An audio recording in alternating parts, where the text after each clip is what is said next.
Nelson இயக்கத்தில் ரஜினிகாந்த் நடிப்பில் 2023ஆம் ஆண்டு ரிலீஸ் ஆன படம் தான் ஜெயிலர். இந்த படம் ரிலீஸ் ஆகி ரசிகர்கிட்ட ஒரு மிகப்பெரிய வரவேற்பு கிடைச்சிச்சு. முக்கியமாக ரஜினிகாந்த் கெரியர்லேயே இந்த படம் தான் அதிக வசூல் செஞ்ச படமாக இருந்துச்சு. உலகம் முழுக்க சுமார் 500 கோடிக்கு மேலே இந்த படம் வசூல் செஞ்சு ஒரு மிகப்பெரிய சாதனை பண்ணுச்சு. ஸோ இவ்வளோ பெரிய வெற்றியை அடுத்து இந்த படத்துடைய ஜெயிலர் பாகம் 2 தற்போது பார்த்தீங்கன்னா தயாரிக்க உள்ளாங்க. இதற்கான அதிகாரப்பூர்வ அறிவிப்பு கொஞ்சம் மாதத்துக்கு முன்னாடி ரிலீஸ் ஆனிச்சு. ஸோ அந்த அறிவிப்பு ரசிகர்கிட்ட ஒரு மிகப்பெரிய வரவேற்பு கிடைச்சிச்சு. ஸோ இதனை எடுத்து இந்த படத்துடைய வேலைகள் எல்லாமே தற்போது இயக்குனர் நெல்சன் அவர்கள் ஆரம்பிச்சிட்டாராம்.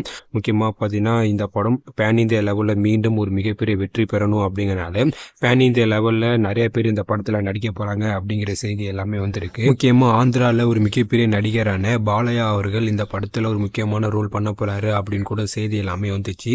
ஸோ இதனை எடுத்து இந்த படம் மீண்டும் பேன் இந்தியா லெவலில் ஒரு மிகப்பெரிய வெற்றி ஆக்கணும் அப்படிங்கிறனால பேன் இந்தியா லெவலில் நிறைய நடிகர்களை இந்த படத்தில் நடிக்க வைக்க போகிறாங்க.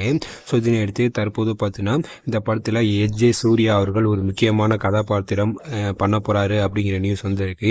இவர் தற்போது எல்லா லாங்குவேஜ்லையும் வில்லனா நடித்து மிரட்டிட்டு இருக்காரு.